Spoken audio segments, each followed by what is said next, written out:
আসসালামু আলাইকুম ওয়া রাহমাতুল্লাহি ওয়া বারাকাতুহু। নবী করিম সাল্লাল্লাহু আলাইহি ওয়াসাল্লাম বলছে, উম্মত তুই যে সেজদা দিস তার সেজদা তোর মাটিতে লাগে না, লাগায় আল্লাহর দরবারে।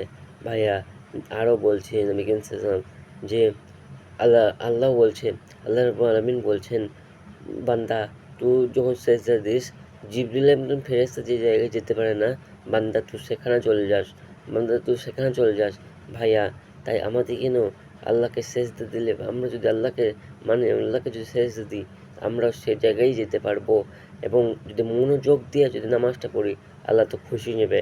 ফেরেশতাদেরকে বলবে, দেখ ফেরেশতা, আমার বান্দা আমাকে খুশি করলেন, কত সুন্দরভাবে মনোযোগ দিয়ে নামাজ পড়ছে। ভাইয়া তাই আমাদেরকে মনোযোগ দিয়ে নামাজ পড়তে হবে। ভাই আমরা যদি আজকে নামাজ পড়ি, নামাজকে যদি বন্ধু বানাই, কোরআনকে যদি বন্ধু বানাই, কালকে হাসরের দিনে, কালকে কবরে কেউ থাকবে না। নামাজ বলবি, টেনশন করিস না বন্ধু, আমি তোর বন্ধু আছি। কোরআন বলবি, টেনশন করিস না বন্ধু, আমি তোর বন্ধু আছি।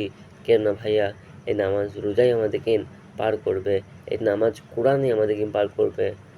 যেমনভাবে নামাজ কবরে যাবে, ঠিক সেইভাবে হাসরে যাবে। নবী করিম সাল্লাল্লাহু ওয়াসাল্লাম থাকবে। ভাইয়া যখন নবী করিম সাল্লাল্লাহু জিজ্ঞাসা করবে, উম্মত কি এনেছিস, তখন কি বলবো?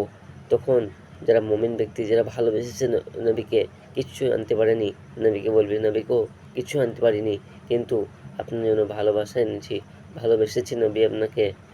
ভাইয়া ইনশাল্লাহ বলতে পারবো তো সবাই। আসসালামু আলাইকুম ওয়া রাহমাতুল্লাহি ওয়া বারাকাতুহু।